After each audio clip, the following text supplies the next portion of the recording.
Tudo bem, pessoal? Boa noite, Hare Krishna. Então, estamos aí mais uma noite do Dharma. E hoje, na verdade, a gente vai continuar um tema que a gente começou a falar na última sexta-feira, que era a pergunta da Lalita Murti. A Lalita Murti perguntou como que a gente pode usar a tecnologia de uma forma equilibrada, de acordo com a vida espiritual, e qual que é o Dharma da tecnologia, qual que é o Dharma da inteligência artificial. E a gente falou sobre essa questão da tecnologia na live de número 83, que foi na última sexta. Só que a gente falou sobre tecnologia de uma forma geral, né? E não falamos sobre inteligência artificial. E dentro da inteligência artificial tem uma questão muito interessante, que é a inteligência artificial ela pode criar vida ou não, né? Isso é uma coisa que às vezes as pessoas ficam muito curiosas para saber e que tem tudo a ver com os Vedas, tem tudo a ver com o caminho do Dharma, porque o conhecimento dos Vedas começa justamente quando a gente compreende o que é a consciência, o que é a vida, né? Então, se inteligência artificial pode ou não pode criar vida é uma questão totalmente alinhada com o tema dos Vedas, né? Então a gente vai falar sobre isso hoje. E aí quem quiser ter um contexto maior sobre esse tema, eu aconselho ver não só a live que a gente falou sobre tecnologia, né? Qual o Dharma da tecnologia, como usar a tecnologia de uma forma espiritual, como também a live que a gente fala sobre o Dharma da ciência, né? Então, vamos nessa.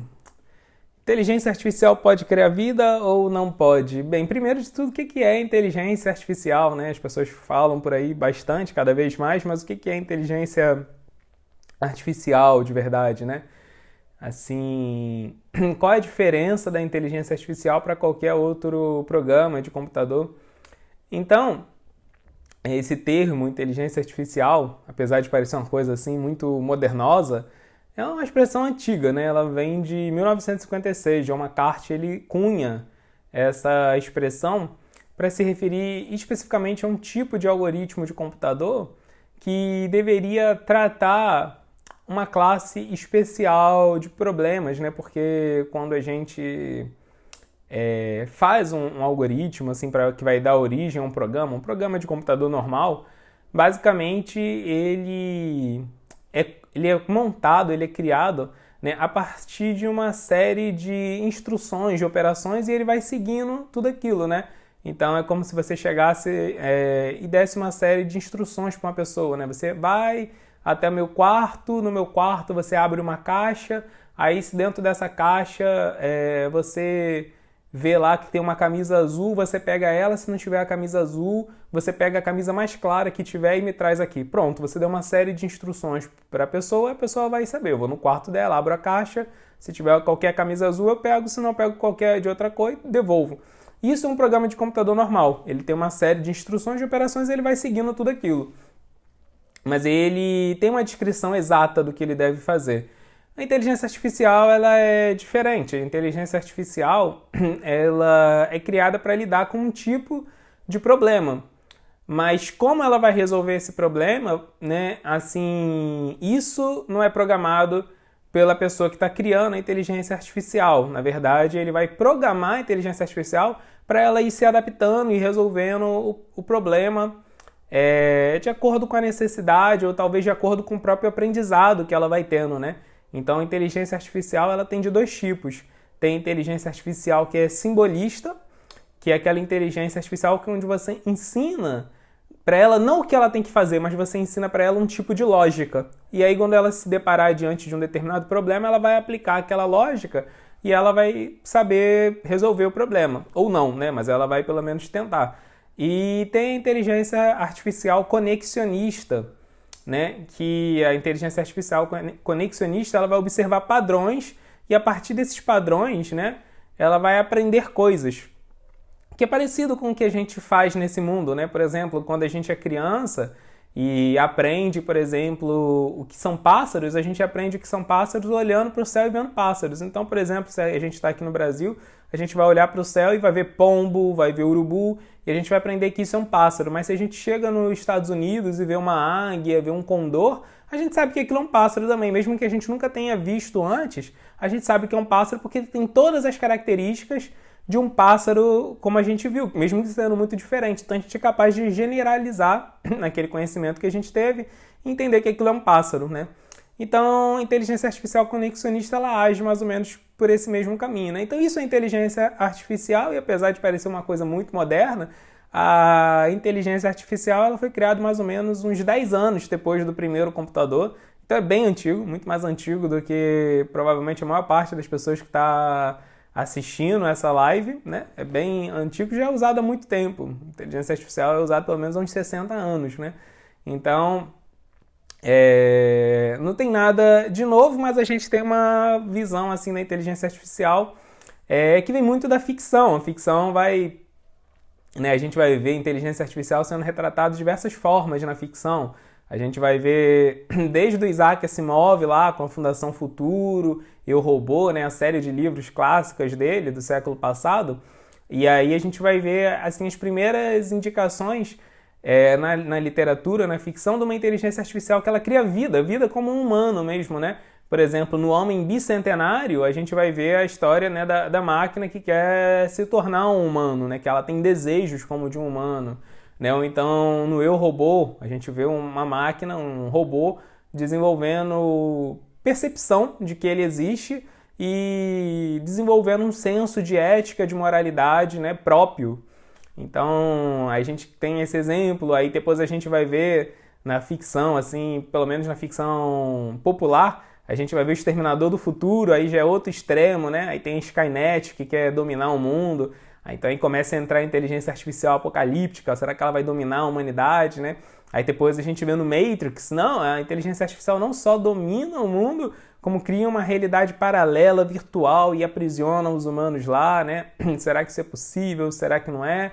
E aí a gente vai ver até, assim, por exemplo, em filmes mais recentes, como Ela, né, com Joaquin Phoenix e a Scarlett Johansson, assim, uma inteligência artificial que se relaciona com pessoas, né, que amam, que tem ciúme, que tem sentimentos mesmo, né, assim, as pessoas tendo relações amorosas com a inteligência artificial e a inteligência artificial reciprocando. Então a gente vê essas coisas todas na ficção e se pergunta, assim, o quanto a inteligência artificial que a gente tem de verdade pode se aproximar dessa inteligência artificial da ficção. E, por um lado, assim, faz até sentido a gente fazer esse tipo de questionamento, porque a gente vê que a inteligência artificial está cada vez mais se desenvolvendo, sendo aplicada em todas as áreas. Hoje em dia, a inteligência artificial é basicamente usada em todos os campos, assim, do conhecimento acadêmico e sempre com muito sucesso, né? A gente vai ver que a inteligência artificial é usada para, por exemplo, fazer previsões meteorológicas, para controlar usinas nucleares, para monitorar o desempenho de atletas e verificar se eles estão com alguma lesão muscular que não foi diagnosticada. Inteligência artificial são usados para traçar estratégias de guerra, para traçar planos de resgate a vítimas de tragédias naturais, né? É usado para tudo. E não só para essas coisas grandiosas, científicas, como a inteligência artificial está aí no nosso dia a dia, né? Nosso celular, qualquer aparelho assim que a gente usa vai ter, né? Qualquer aparelho mais refinado vai ter uma inteligência artificial. E agora, com a internet das coisas, assim, o ritmo está crescendo cada vez mais. É muito provável que daqui a 5 anos tenha inteligência artificial no nosso micro-ondas, geladeira, aspirador de pó. Então ela está aí em todo lugar e a gente se pergunta, a inteligência artificial ela pode criar vida, né? Então, a primeira pessoa que vai tratar desse assunto é Alan Turing, o famoso matemático inglês. Quem não conhece Alan Turing deveria conhecer, porque ele é extremamente importante. Durante a Segunda Guerra Mundial, os alemães eles usavam uma máquina para gerar codificação, para eles mandarem mensagens cifradas, codificadas uns para os outros, né? É chamado Enigma. E isso era comum, né? Todo mundo tinha essas máquinas que geravam códigos, né? Para poder trocar mensagens secretas durante a guerra. Praticamente todas as nações europeias usavam isso na Segunda Guerra. Agora, o negócio dos alemães é que a Enigma deles, a máquina deles, trocava de código a cada dia, né? Então, um matemático experiente, ele consegue pegar uma série de mensagens cifradas, encontrar os padrões e descobrir, decifrar o código e depois desvendar as mensagens que estão decodificadas. Agora, como eles mudavam o código todo dia, era impossível decodificar isso. Então, Alan Turing ele cria o que ia ser o primeiro tipo de computador, que era para justamente fazer a criptoanálise, né? Quebrar esse código da máquina Enigma, né, alemã. E com isso, ele consegue encurtar muito a Segunda Guerra Mundial. Assim, o pessoal estima que ele tenha salvo mais ou menos 14 milhões de vidas no mundo todo, de ambos os lados, né? Até a vida de alemães ele salvou por ter encurtado a guerra. Né? Então ele é um grande herói do mundo, um grande herói científico, e ele que cria toda a teoria de computabilidade, né? Assim, pelo menos a primeira versão dela. Então, se a gente tem computadores hoje em dia, é muito por causa dessa teoria matemática que ele vai criar. E aí ele vira e fala uma coisa, ele cria o que é chamado teste de Turing. Ele fala que vai chegar uma época onde uma máquina, um computador vai poder conversar com você e você não vai conseguir distinguir, se você não sabe que é um computador, se você está falando com um humano ou com um computador. Ele fala que nessa hora a inteligência do computador, a inteligência artificial dele, chegou no mesmo nível de uma inteligência humana, que você ali já tem consciência, talvez não consciência, mas você tenha inteligência exatamente igual a de um humano, né? Isso é chamado teste de Turing. E hoje em dia, isso a gente já sabe que é uma perspectiva muito inocente, né, do que seria inteligência, consciência de verdade. E existem versões muito mais sofisticadas, né, desse teste de Turing que ele propôs, mas ele foi o primeiro cara a chegar e levantar essa bola. Será que a máquina não vai poder chegar no mesmo nível de desenvolvimento cognitivo do humano?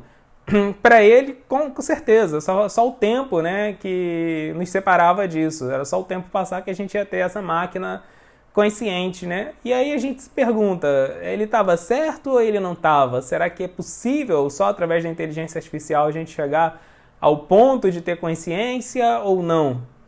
E aí, para responder isso, primeiro a gente tem que fazer uma definição um pouco mais formal, né? A gente tem que sair da inteligência artificial e tem que ir para outra área do pensamento. A gente tem que ir para a filosofia da mente e tentar discutir o que é a consciência, o que a gente pode definir como consciência. Porque consciência parece algo tão óbvio, porque nós somos seres conscientes, mas chegar e dar uma definição formal de consciência não é uma coisa fácil, né? Então, tem um filósofo famoso, Thomas Nagel, que ele faz um artigo muito interessante sobre esse tema, do que é a consciência, e ele fala, o nome desse artigo dele é What's Like to be a Bat, né? Como é ser um morcego? E ele fala algo interessante, ele fala que, por exemplo, um morcego, a gente sabe como ele funciona, o corpo dele, a fisiologia, tudo dele a gente sabe como funciona, que o morcego, ele tem um sonar e ele vê tudo, né? Assim, ele percebe o ambiente através do sonar, a gente sabe como o morcego voa, a gente sabe o ciclo de sono do morcego, e só por saber essas coisas, só por saber completamente a fisiologia do morcego, entendê-la biologicamente, cientificamente, a gente não sabe como é ser um morcego. A gente não tem a menor ideia do que é ser um morcego. Agora, o morcego não sabe nada de ciência, o morcego não sabe nada de biologia, mas ele sabe uma coisa que a gente não sabe, ele sabe o que é ser um morcego. Então, a definição de consciência não tem nada a ver com o que é ser consciente. Consciência não é algo assim, que a gente consegue expressar totalmente, racionalmente, formalmente, né? Ele vai falar isso, porque a consciência, ela depende de um fator subjetivo.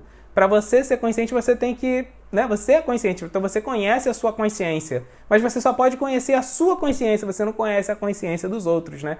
Então é muito interessante essa reflexão que ele levanta, e ele mostra como é difícil dar uma definição exata sobre o que é a consciência, e de fato, essa discussão do que ela é consciência, ela existe no meio da filosofia há muito tempo. Ela começa assim seriamente com Blaise Pascal há centenas de anos atrás, e até hoje a gente vai ver que é um dos campos mais difíceis da filosofia e da ciência, né? Há uns 30 anos atrás teve assim um revival muito grande disso, teve um movimento de todo mundo voltar e tentar entender o que é a consciência, porque por muito tempo muitos pesquisadores, filósofos, pensadores tinham deixado isso de lado porque era um tema muito difícil, né?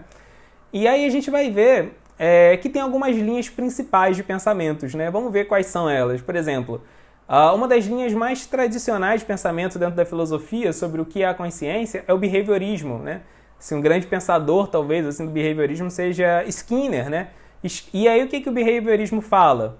olha, o que é a consciência não nos importa. Consciência, assim, ela envolve subjetividade, como o Thomas Nagel falou, mas o que define a consciência é que essa subjetividade ela transborda no comportamento. Por exemplo, eu não sei como meu pai, como minha mãe pensam, eles podem pensar de um jeito totalmente diferente de mim, mas eu não tenho nenhuma dúvida de que eles são seres conscientes. Eu não tenho dúvida que eles não são um manequim tomado por um fantasma. Não, eu sei que eles são seres conscientes como eu, porque eles se comportam da mesma forma que eu me comporto. Eles têm medo, eles têm alegria, eles têm assim, as mesmas, né? Os mesmos comportamentos que eu tenho. Então eu sei que eles não são um zumbi, eu sei que eles são uma pessoa real, são pessoas reais, mesmo não sabendo exatamente como funciona o pensamento deles. Então essa linha, né, de Skinner, essa linha behaviorista vai falar que consciência, o que importa não é como ela é processada, o que importa é como ela se manifesta nesse mundo e ela se manifesta através do comportamento. E assim, parece um bom começo para a gente começar a pensar no que é consciência, mas isso tem falhas, né? A gente pode fazer algumas críticas quanto a isso. Uma crítica que a gente pode fazer é que, por exemplo, imagina uma pessoa em coma. Uma pessoa em coma, ela continua sendo um ser consciente. Apesar dela não estar se comportando como um ser consciente. Ela tem consciência ali. Se ela ficou 10 anos em coma e ela acorda depois desse coma, ela vai voltar a se comportar como um ser consciente. Mas durante aquele tempo ela não estava demonstrando esse comportamento, mas a consciência continuava habitando ela, né? Ainda que ela tivesse com problemas assim cognitivos, a consciência ainda estava lá. Ou então qualquer um de nós, enquanto dormimos, né? Quando a gente dorme, a gente tem um comportamento reduzido, anômalo, diferente do comportamento que nós temos quando estamos acordados, mas isso não muda o fato de que nós continuamos sendo 100% conscientes da mesma forma, enquanto a gente dorme, enquanto a gente está acordado, né?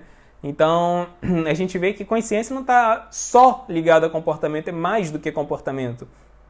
Outra coisa, a gente sabe que, por exemplo, aquilo que a gente chama de consciência é capaz de realizar determinadas tarefas, um conjunto grande de tarefas. Por exemplo, nós somos capazes de lembrarmos de coisas, ou seja, temos memória, somos capazes de reagir a estímulos, somos capazes de ter sentimentos. Agora, imagina uma pessoa que tem um problema cerebral e ela não tem memória.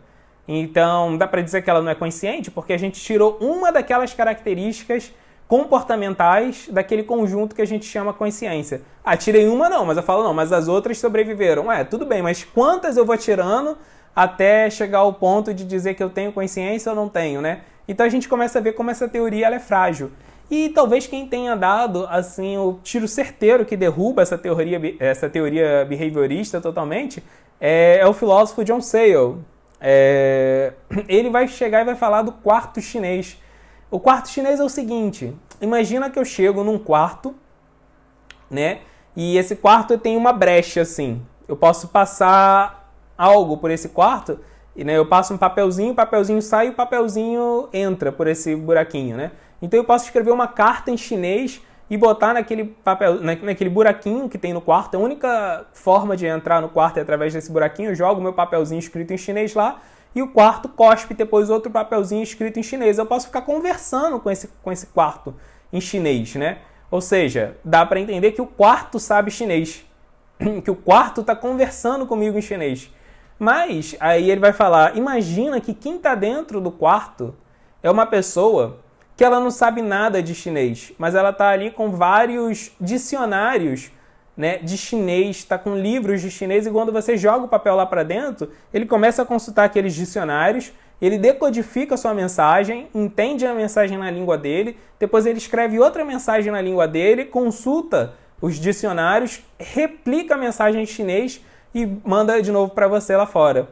Então ele vai falar, nenhuma das partes do quarto sabem chinês. O quarto não sabe chinês, o quarto é só um quarto, ele não sabe chinês.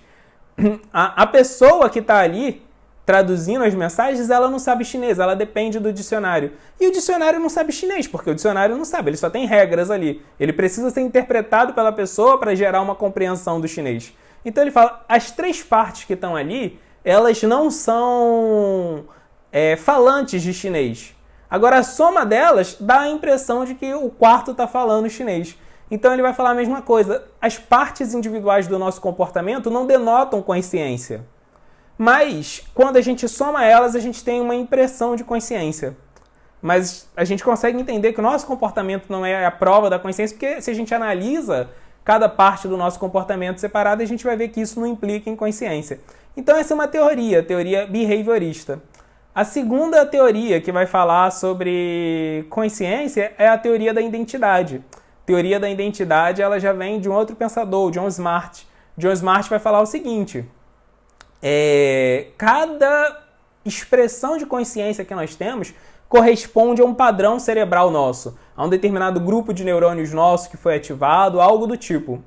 Então, existe uma identidade, ou seja, existe um elo entre a forma com a qual o nosso cérebro trabalha e a forma com a qual a gente se comporta e com a qual a gente expressa a consciência. Então ele vai falar, nessa linha, a teoria da identidade vai falar que a consciência ela é basicamente o nosso cérebro funcionando, né? Então, assim, consciência não tem nada de especial nela. É só a manifestação das atividades cerebrais.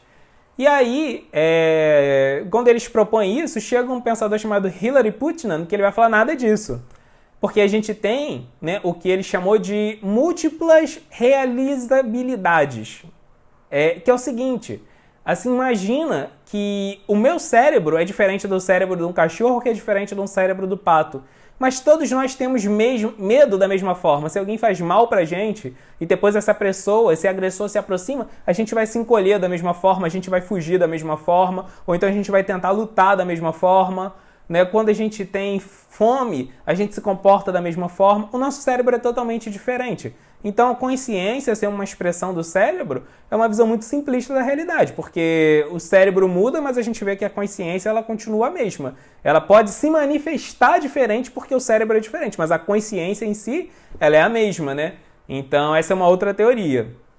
Como a gente já viu, tem furos, né? Aí chega uma terceira teoria, que é a teoria do funcionalismo, né? Então, esse mesmo Hilary Putnam que criticou a teoria da identidade, agora ele vai propor a alternativa dele, né? Ele vai chegar e vai falar o seguinte, o que a gente vê como consciência não é só o processamento das informações que tem dentro do nosso cérebro, é um conjunto, né? É como a gente capta os estímulos do ambiente através dos nossos sentidos, é como o nosso cérebro processa essas informações e é como a gente se comporta depois. Ou seja, ele meio que junta todas as teorias anteriores para tentar fazer uma teoria assim, correta, né? E ele vai falar, não importa como o nosso cérebro funciona, não importa se o cérebro é diferente, né? Não é como a gente se comporta, não é como o nosso cérebro funciona, é o conjunto da obra que vai gerar a consciência, que vai definir a consciência. E tem muitos erros essa teoria também funcionalista. Apesar de que a gente vê que a maior parte da comunidade acadêmica hoje em dia apoia essa teoria funcionalista, a gente vê que tem muitos erros, né? Por exemplo, uma prova, né, de que isso não funciona é o que é chamado de o cérebro chinês. O cérebro chinês é o seguinte, a gente pode pegar toda a nação chinesa, a nação chinesa inteira, né? E a nação chinesa agora inteira vai começar a simular um cérebro. É como se cada chinês fosse fazer o papel de um neurônio, né? Então, como que os neurônios funcionam? Pegam o estímulo e jogam o estímulo para o próximo. Então, tudo bem, os chineses vão se comportar como um grande cérebro. Então, se o que importa é como a gente capta os estímulos e como a gente processa eles, se a gente faz o país da China inteiro se comportar como um grande cérebro, isso significa que a China agora vai ter sua própria personalidade. A China agora vai se tornar consciente. Né? Não é só que ela vai ser um país habitado por seres conscientes, não. Agora vai ter que ter a pessoa China. A China vai ter que adquirir uma personalidade própria. Porque todos os chineses estão se comportando como neurônio. Mas isso acontece? Não acontece. Então por quê, né? Então, porque a consciência ela não tem a ver só com a forma com a qual a gente captura estímulos e processa eles. Então tá aí um erro. Um segundo erro é a teoria do espectro invertido. Né? Imagina que tem uma moça chamada Jane que ela nasce com um problema. Ela vê todo o espectro de cores invertidos. Ou seja, aquilo que a gente vê como verde, ela vê como vermelho, o que a gente vê como azul, ela vê como amarelo, como se ela fosse uma super daltônica, ela vê exatamente todas as cores trocadas. Só que ela não sabe disso, porque quando ela vê as pessoas falando de vermelho, ela sabe que aquela cor lá que as pessoas estão chamando de vermelho, para ela é vermelho, ela só vê diferente. Como ela vê todas as cores diferentes, ela não tem nem como saber que a gente está se referindo a cores diferentes, que a gente tem uma experiência visual diferente. Porque ela conhece todas as cores pelo mesmo nome que a gente conhece e a gente nem consegue perceber que ela está tendo uma experiência diferente da gente quando ela vê as cores, nem ela consegue perceber isso. Então ela tem, assim, uma subjetividade, uma experiência completamente diferente de todo mundo, mas ela é incapaz de diagnosticar isso, todo mundo é incapaz de diagnosticar isso. Então a gente consegue perceber que existe algo além só da forma com a qual a gente captura os estímulos e como a gente processa os estímulos para definir a nossa consciência, né? Uma terceira contra-argumentação que existe contra essa teoria funcionalista é a teoria da Terra gêmea. Imagina que tem uma Terra gêmea ao nosso planeta. Tudo lá parece igual aqui, né? Então, lá, por exemplo, essa hora, tem um monte de pessoas assistindo uma noite do Dharma, tem um cara que é igual, assim, ao Nityananda gêmeo. É tudo diferente, né? É tudo igual externamente, mas, assim, internamente tudo é diferente. Por exemplo, em vez da água lá ser feita de H2O, a água lá é feita de XYZ, assim, uma outra estrutura molecular. E aí, o que acontece é que quando as pessoas bebem água, ela é insípida. Quando eles cheiram a água, ela é inodora. Quando eles olham a água, ela é transparente. Essa água deles é totalmente fluida e os lagos, os mares deles também são feitos de água gêmea. A diferença é que a molécula é totalmente diferente. Ou seja, externamente, quem está na Terra gêmea vai achar, quando a gente chega lá e fala, pega água para mim, aquela pessoa vai saber o que a gente está se referindo como água. O que ela não vai saber e o que a gente não vai saber é que aquilo que ela chama de água e o que a gente acredita que é água são coisas totalmente distintas, porque aquilo tem total aparência de água. De fora, só externamente a gente consegue diagnosticar aquilo como água, mas aquilo não é água de verdade. Então, esse experimento mental ele é proposto para falar que aquilo que parece consciência não necessariamente é consciência, né? Então essa é uma terceira teoria filosófica, científica sobre o que é a consciência.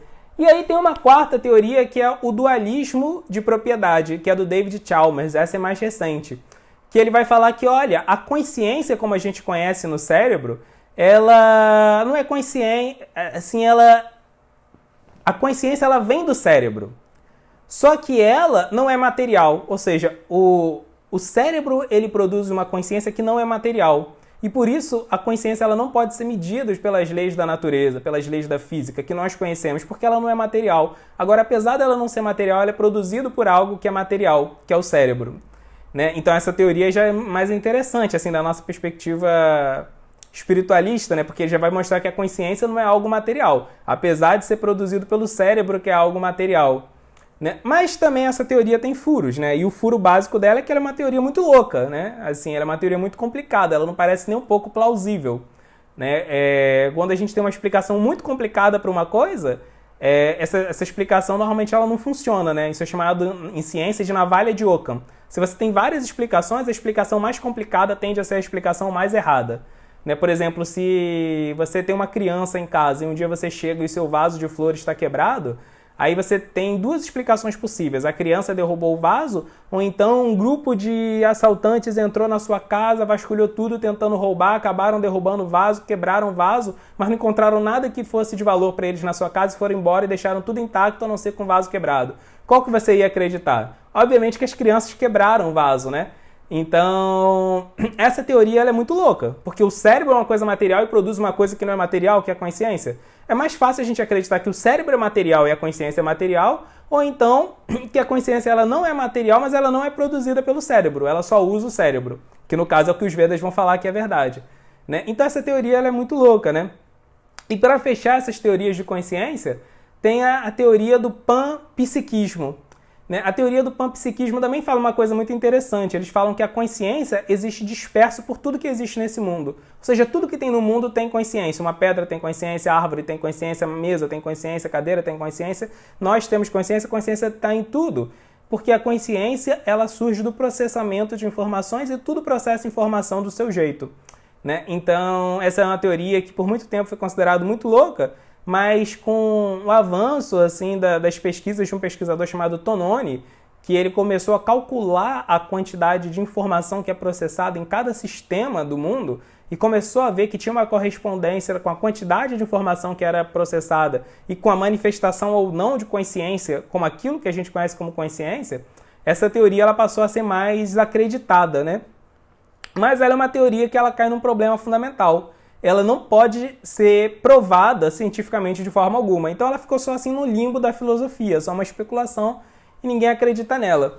Mas por que a gente falou tudo isso? Bem, esse panorama, essas 5 teorias, elas são as teorias do que é a consciência e como a consciência surge. Isso é como a comunidade acadêmica, científica, filosófica acredita na consciência. Agora o ponto é, a gente vê por todas essas teorias que a consciência, segundo as pessoas, a gente não tem uma explicação plausível, né? Assim, só usando ciência e filosofia para como a consciência ela é formada, né? Então, se eu crio uma inteligência artificial que ela replica o comportamento, né, de um cérebro, será que eu vou ter consciência? Não sabemos, porque a gente não tem nada que prova que o cérebro gera consciência. Se eu faço um robô que se comporta exatamente como humano, isso quer dizer que esse robô ele vai ter consciência? Não sabemos, não tem nada que mostra que tem uma relação entre comportamento e consciência, né? E por aí vai. Então, diante desse fracasso das teorias da filosofia da mente para explicar o que é consciência, a gente vai se voltar agora para os Vedas, né? Vamos ver o que os Vedas falam sobre o que é consciência. E os Vedas falam, a gente sabe que a diva, né, a consciência, ela habita o corpo onde nós estamos, mas ela não é gerada por esse corpo. E, na verdade, os Vedas falam uma coisa muito interessante, né? Eles falam que quando a alma entra nesse corpo, a alma ela é consciente, a alma é feita de consciência. Quando ela entra no corpo, ela, na verdade, ela entra em contato com várias coberturas materiais, não só o nosso corpo biológico.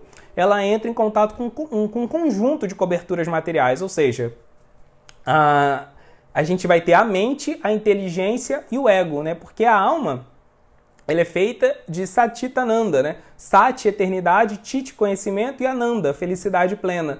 E quando isso tocar na matéria, eles vão se manifestar, todos esses itens que formam a consciência, que formam a alma, vão ser assim transformados pelo contato com a matéria e vão se transformar em outras coisas, né? A mente vai se transformar, a felicidade da alma vai se transformar na mente, o conhecimento da alma vai tocar na matéria e vai se transformar na inteligência, no discernimento material, e a eternidade da alma vai se transformar no ego, né? Então o ego ele forma a nossa personalidade, a nossa identificação com coisas temporárias, o nosso intelecto é aquele que é responsável para a gente tomar decisões, e a nossa mente é aquela que vai gerar emoções, sentimentos, pensamentos, toda a nossa parte emocional. Pois bem, então, primeira pergunta, a inteligência artificial pode copiar esses corpos sutis, essas coberturas sutis, né? Então, primeira coisa, né? A gente vai ver que dentro da área da inteligência artificial tem toda uma linha de pesquisa chamada consciência artificial, que são as pessoas que vão falar que a inteligência artificial ela pode sim gerar consciência igual a nossa, né? E vão ter vários pensadores que vão pensar várias coisas, né? Por exemplo, vai ter o Igor Alexander que vai falar que sim, é só a gente criar uma inteligência artificial que copia o cérebro que vai ter consciência. Vai ter o Murray Shanahan, que ele fala que mais do que isso, a gente tem que criar uma inteligência artificial que copia o cérebro e dá para ela um corpo robótico que copia exatamente o nosso corpo. Então ela precisa desse senso de corporificação. E vai ter o Jürgen Schmidhuber, vai ter, por exemplo, o David Games, que vão falar que mais do que isso, eles vão falar que a inteligência artificial que a gente já tem, ela já é consciente. Só que ela tem um nível muito primário de consciência e a gente não consegue diagnosticar isso. Se a visão deles está certa, a gente está muito errado, né? Porque imagina só, a gente está fazendo um monte de experimento com inteligência artificial, apagando a inteligência artificial do nosso computador, é como se a gente estivesse fazendo um monte de aborto todo dia, assim, né? A gente está fazendo uma coisa muito bizarra, muito maldosa. Então, por exemplo, isso não é só uma questão teórica. Se eles estiverem certos, a gente está matando seres conscientes, a gente está usando seres conscientes como, assim, experimentos, cobaias de laboratório, torturando eles, né? Então como que eu posso seguir o caminho do Dharma se eu estou usando seres conscientes como meus escravos no meu celular, né? Então isso é uma pergunta séria, né? Tão séria que a gente vai ver que, por exemplo, a Igreja Católica, ela gasta muito dinheiro com pesquisa em inteligência artificial, porque isso para eles é uma questão fundamental. ainda tem uma questão teológica importante ali, né? Porque só Deus pode criar a vida. Então, se a inteligência artificial cria vida, isso é um ferimento teológico muito grande, né? Então, assim, a gente vai ver que teólogos das mais diversas linhas espirituais estão preocupados com essa questão, né? Normalmente ela é chamada de imago Dei, né? Ou seja, a imagem de Deus. Porque é dito que os humanos são a imagem de Deus, a imagem e semelhança de Deus. Mas se a inteligência artificial for como uma humana e não foi feita por Deus, então a gente tem um problema. Então a gente está fazendo a mesma coisa que Deus faz, a gente está fazendo vida igual Deus faz. Então qual o papel de Deus no mundo? Será que Deus existe? Então a inteligência artificial, isso tudo que a gente falou até agora, não é só uma viagem, é claro, foi tudo uma viagem louquíssima, mas mais do que isso. A inteligência artificial, ela põe em xeque as principais crenças espirituais da humanidade. Elas podem mostrar que está tudo errado, ou pelo contrário, se a inteligência artificial ela não for capaz de criar vida, ela mostra que sim, que estava tudo certo. Ou seja, a inteligência artificial ela chegou no ponto onde ela está testando e validando as principais teorias espirituais da humanidade, né? Então, isso não é só um monte de viagem, isso é muito sério para quem quer seguir o caminho do Dharma, ter uma vida espiritual. Então, vamos voltar ao ponto. A inteligência artificial ela pode copiar os nossos corpos sutis antes de falar de consciência? Bem, primeiro, o nosso corpo biológico, com certeza, robótica já está se avançando muito em copiar o nosso corpo biológico. A gente vai ver, pela definição dos Vedas, que um corpo biológico, para ser habitado por uma alma, ele tem que ser capaz de fazer 4 coisas. Produzir energia usando coisas externas a ele, que é o que a gente faz quando a gente se alimenta. Ele tem que ser capaz de se defender, ele tem que ser capaz de repousar para economizar energia e ele tem que ser capaz de se reproduzir. A gente tem robôs que conseguem produzir energia com coisas externas, né? Muito melhor do que a gente, porque a gente só consegue produzir energia comendo. Os robôs conseguem produzir energia através de eletricidade, através do vento, através de um monte de coisas, de calor, né? Então, fazem isso. Robôs conseguem se proteger, robôs conseguem repousar. A única coisa que robôs não conseguem fazer é se reproduzir. Mas por enquanto, porque a pesquisa em nanotecnologia está avançando e a gente está cada vez mais perto de ter robôs que se reproduzem mesmo através de nanotecnologia. Bem, então beleza, a gente já viu que tecnologia já consegue fazer corpos que são como corpos que as divas, que as almas conseguem habitar. Mas será que a inteligência artificial, será que a tecnologia consegue reproduzir a mente, a inteligência e o ego, o falso ego, o ego material? Então, primeiro, a mente. A mente ela é capaz, né, ela gera todas essas atividades emocionais. E existe uma área dentro da pesquisa de inteligência artificial que é chamada de computação afetiva, né? Foi criado pela Rosalind Picard, uma pesquisadora do MIT. E originalmente essa área ela visava só assim, a gente usar a inteligência artificial para poder diagnosticar, identificar emoções, manifestações de emoções, né? Por exemplo, ver qual emoção a pessoa está expressando e por aí vai. Mas essa área ela acabou crescendo e hoje em dia a computação afetiva visa criar programas que eles demonstram que eles desenvolvem sentimentos também, né? Isso parece ser alguma vantagem para alguns programas, né? Eles terem emoções. Então, a gente vai ver que tem uma pesquisa forte nesse sentido, de fazer algoritmos que experimentam emoções. O que eles não têm é uma subjetividade. Eles podem, por exemplo, sentir medo. O que eles não conseguem fazer é saber que estão sentindo medo, diferente da gente. Ou seja, eles não têm consciência. Eles têm emoção, mas não têm consciência. Até aí tudo bem, porque emoção a gente sabe que é algo que existe na matéria, sutilmente na matéria, mas a gente já tem inteligência artificial fazendo isso. A gente já tem até inteligência artificial fazendo arte, né? Tem as GANs, que são as inteligências artificiais que elas criam, inclusive obras de arte, né? Tem exposições de arte na Europa que são feitas por inteligências artificiais, né? O George Martin, o escritor do Crônicas de Gelo e Fogo, ele está enrolando aí um tempão para escrever o último livro, e aí o pessoal botou uma inteligência artificial para escrever o último livro que ele não escreve nunca, e o pessoal está achando que é melhor do que se ele tivesse escrito, né? Então a gente já tem inteligência artificial aí que compõe obras de arte, que faz poema, que fazem canções, né? Bem, por aí vai. Então, assim, tem sensibilidade, demonstra sensibilidade. Então parece que a mente, tudo bem, já foi resolvida. A gente já tem mente artificial. A gente não tem só corpo artificial, a gente tem mente artificial. Inteligência artificial a gente já tem, né? Porque inteligência é a capacidade de tomar decisões. Então toda a inteligência artificial que é feita desde 1956 já existe, já é um substituto artificial para a nossa inteligência. E o ego artificial? Isso também está existindo, porque já existem muitas pesquisas para desenvolver assim, personalidade ego artificial, sim. Né? Tem um tipo de agente de inteligência artificial que é chamado BDI, né? Belief, Desire, Intention. Né? Crença, desejo e intenção. Ou seja, crença é o que ele entende do mundo. Desejo é o que ele quer fazer no mundo. E intenção é o que vai levar ele da crença até o desejo dele. Né? Então, existe esse tipo de pesquisa para criar personalidade mesmo, né? Então, usa-se isso muito, por exemplo, em simuladores, né? Você quer fazer um simulador para testar a eficiência de uma tática para salvar pessoas num terremoto, né? Então, no terremoto, você não vai ter todo mundo se comportando igual, né? Você vai ter cada pessoa fugindo de um jeito diferente, demonstrando uma maturidade diferente. Então, no simulador, é muito importante que você tenha inteligências artificiais, cada uma com sua personalidade, porque é o que você vai ter na vida prática, né? Então, existe uma pesquisa forte nesse sentido e a gente vê que tem cada vez mais inteligências artificiais demonstrando mais personalidade, mais idiosincrasia. Tem uma pesquisa muito interessante do Razel Jones, né, que ele mostra isso através de jogos, assim, né? E dos joguinhos deles, os agentes têm personalidades diferentes e por aí vai. Bem, enfim, a gente parece que nós completamos o checklist. A gente parece que a inteligência artificial tem que estar cada vez mais perto de oferecer tudo, né, que uma alma precisa para chegar e habitar e gerar vida ali. Então, a gente tem 2 pontos. Primeiro, nenhum cientista e nenhum filósofo sabe definir com precisão o que é consciência. Todas as definições acadêmicas de consciência são furadas. E a gente vê que a definição de consciência dos Vedas continua sendo a mais plausível, continua sendo a mais provável, continua sendo a mais correta, e na verdade a gente vê que a gente não consegue dar uma contra-argumentação eficiente para ela.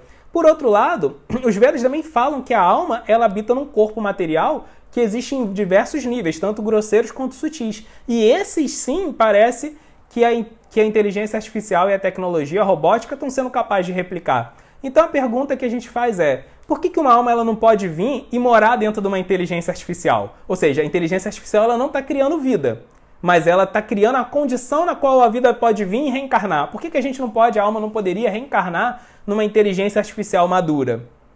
E isso é uma questão interessante, puramente especulativa. Mas, segundo a gente vê nos Vedas, a gente vê que Brahma, o semideus que criou esse universo, ele cria um universo a partir de matéria, ele cria as espécies que existem nesse mundo a partir de matéria, e a alma continua habitando aqui. E ele usa poderes místicos para isso. E Prabhupada e os Vedas explicam que tudo o que os poderes místicos fazem, a gente pode replicar com tecnologia. Ou seja, se Brahma criou corpos que podem receber a vida, por definição teológica, a gente também poderia criar corpos com a inteligência artificial no qual uma alma poderia reencarnar. Então não tem nenhum problema teológico a alma reencarnar na inteligência artificial. A inteligência artificial não estaria criando consciência, mas estaria criando a condição na qual a consciência poderia se manifestar e reencarnar. E eu não estou dizendo que a gente deveria fazer isso com a nossa pesquisa de inteligência artificial, nem estou dizendo que isso vai acontecer um dia, e nem estou dizendo que a gente deveria fazer isso. Pelo contrário, eu trabalho com inteligência artificial e uma parte significativa da minha pesquisa é justamente falando o contrário disso, falando contra a consciência artificial. Mas o que eu estou querendo dizer é, se isso acontecer, se a gente tem inteligência artificial demonstrando consciência, todas as teologias vão estar num sério problema. Todas as teologias vão ter enfrentado um choque fatal, menos a teologia védica. Por incrível que pareça, pela definição de consciência da teologia védica, ela é a única que é imune aos avanços da inteligência artificial. E isso é extremamente valioso, né? Isso assim aumenta muito a nossa fé nessa teologia. Então é isso, pessoal. Se tiverem perguntas e comentários, eu sei que foi uma viagem alucinada hoje, assim, falamos um monte de coisa estranha, mas acho que é um tema bacana.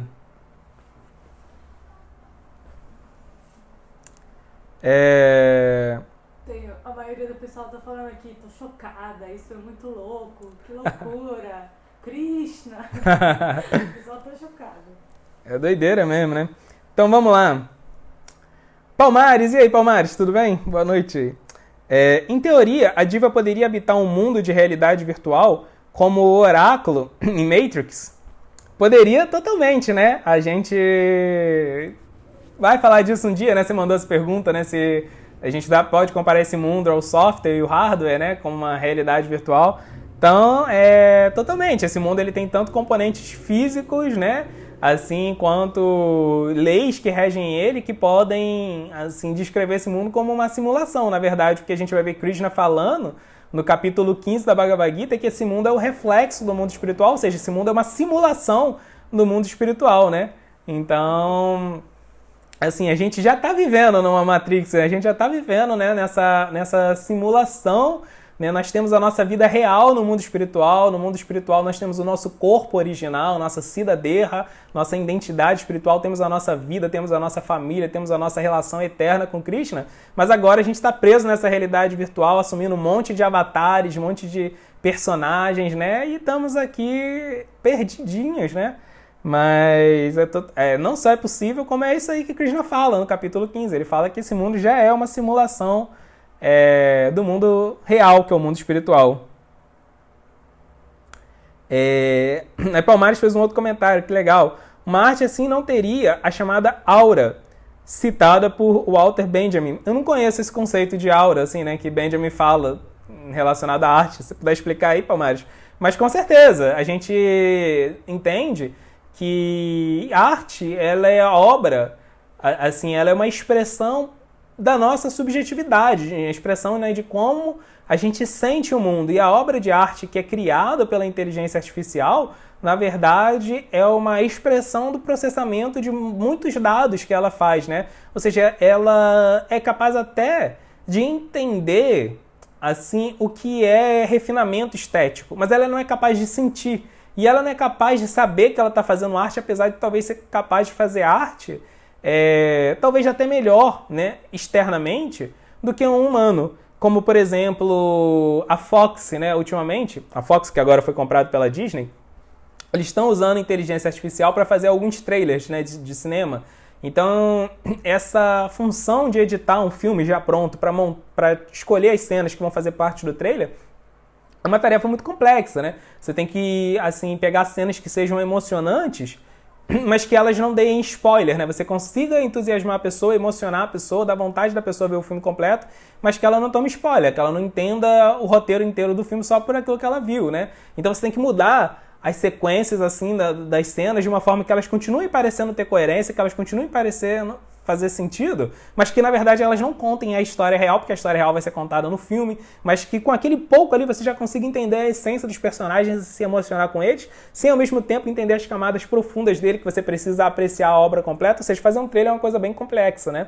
Tanto que os editores de trailer são, assim, profissionais bem pagos, né? E exigem uma maturidade não só técnica, mas um refinamento artístico. É uma obra de arte fazer um trailer em si, né?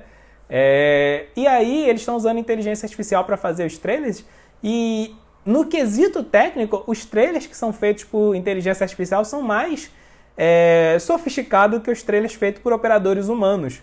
Agora, a diferença é que um operador humano, quando ele faz o trailer, ele se emociona fazendo aquilo, ele consegue se emocionar com a própria criação que ele fez, ele consegue mensurar, né, o poder de atração que aquilo tem, e a inteligência artificial não tem mínima capacidade de fazer isso, né? Ou seja, ela é exatamente como o John Searle falou no Quarto Chinês. Ela está fazendo uma coisa, dá a impressão de que ela está fazendo aquilo, e ela pode dar a impressão de que está fazendo qualquer coisa, até se relacionando com a gente. Mas ela não tem o qualia, ela não tem a subjetividade, a percepção, a compreensão de que ela está fazendo aquilo, e ela não tem sentimentos reais, ainda que ela tenha toda a aparência de sentimentos, ainda que ela tenha toda a aparência de emoção, ainda que ela consiga reagir como se estivesse com medo, ainda assim que ela consiga reagir como se estivesse irritada, né? Ainda assim, ela não sente de verdade, né? Então é isso, pessoal. Então é isso, estamos a salvo da Skynet, por enquanto. Você falando agora sobre essa questão de serem construídos corpos que podem ser habitados por uma alma, né? Tendo toda a fisiologia de um corpo, não só humano, né? Pode ser um corpo animal também, né? Ou um corpo diferente de tudo que a gente conhece. Ou um corpo diferente de tudo que a gente conhece. Me fez lembrar de situações em que a gente fala que determinados objetos ou casas são mal assombradas, são habitadas por um espírito, que é uma alma que está num corpo sutil, né? Então será que de repente esses corpos poderiam ser habitados por esses espíritos? A Damodara fez uma pergunta muito interessante aqui, né? Se fantasmas eles já habitam, né? Objetos, é dito que habitam, né?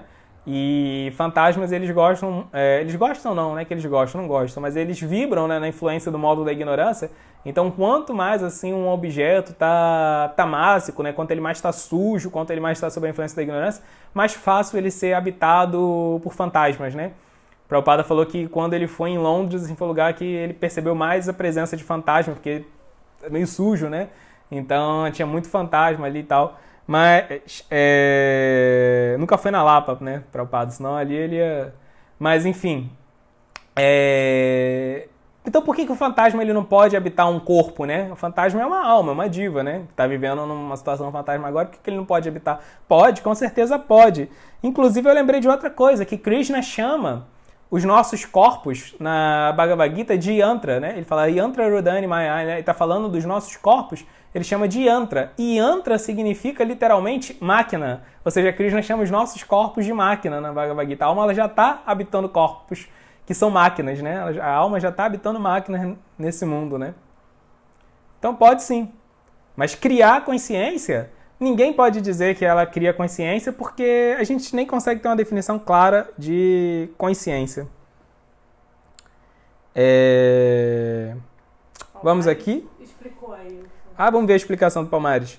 Ele diz que uma obra de arte, né, o Walter Benjamin, ele diz que uma obra de arte, como um quadro ou uma espada, feita de modo artesanal, tem uma aura, uma espécie de energia nela, advinda do artista.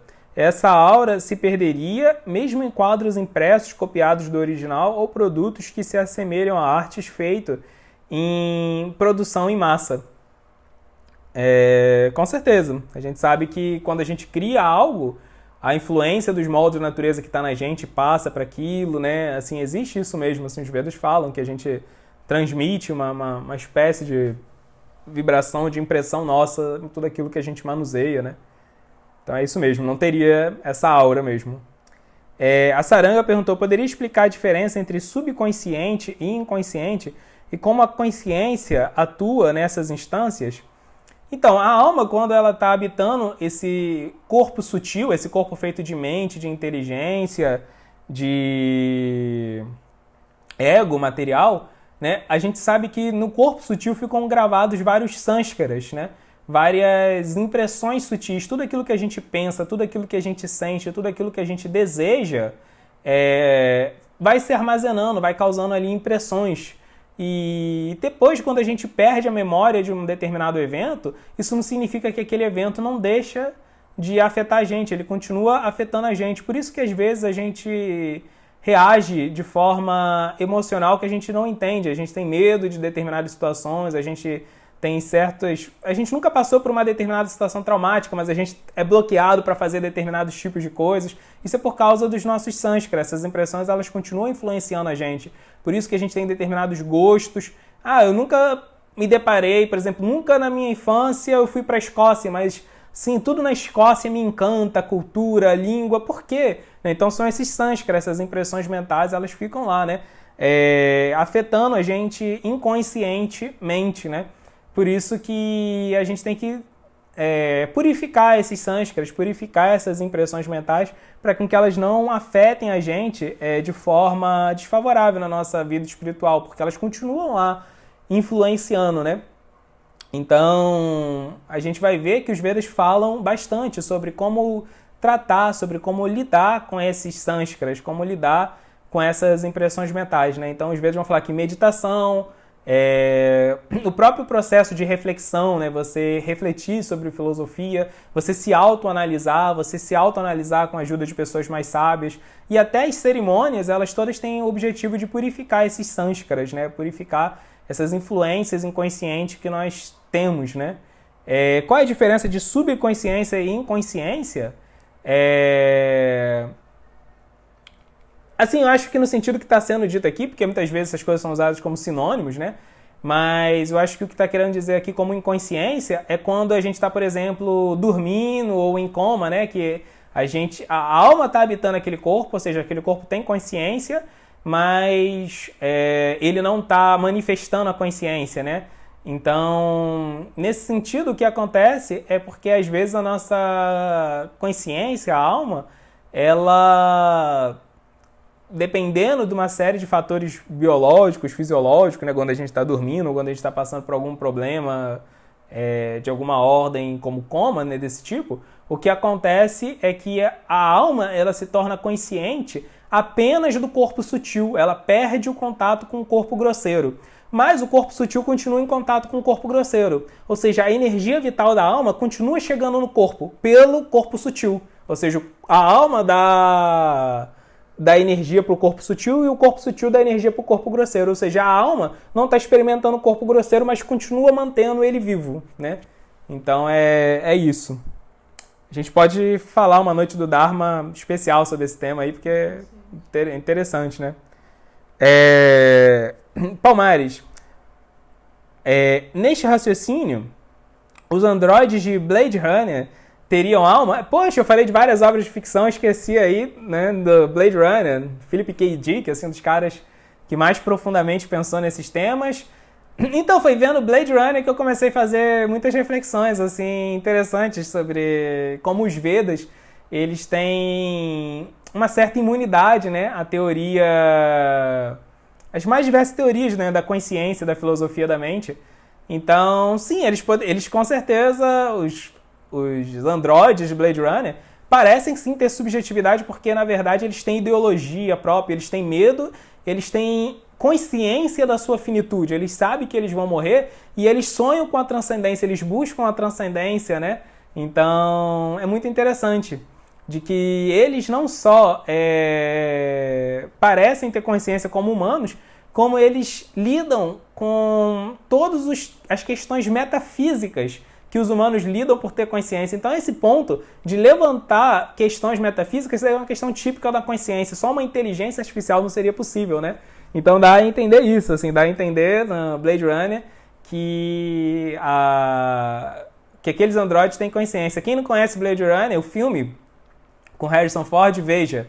Quem, né, nunca viu. E quem nunca leu o livro que originou ele, que é Androides Sonham com Ovelhas Elétricas, quem nunca leu, leia. Também é um livrinho pequeno, mas assim, né, quem tem interesse nesse assunto, leia esse livro, que ele suscita assim, reflexões muito interessantes.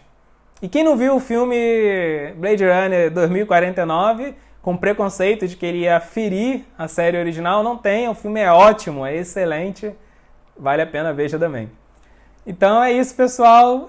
Eu sei que foi uma viagem total hoje, mas de vez em quando é saudável. Agora eu não saio da minha cabeça que em alguma próxima vida eu posso vir num corpo de um robô. Não importa, se a gente nascer num corpo de robô, a gente pode praticar serviço devocional também. A gente vê no Bhagavatam, assim, serviço devocional sendo praticado por elefantes, por demônios, por seres, assim, por colinas, né? Então a gente entende que, independente da forma de vida, o serviço devocional, a Krishna está disponível, o Dharma está disponível. Então não tem medo da gente reencarnar numa inteligência artificial, que a gente pode servir a Krishna e voltar para o mundo espiritual do mesmo jeito. Tudo que a gente reencarna já é meio inteligência artificial. Então é isso, pessoal.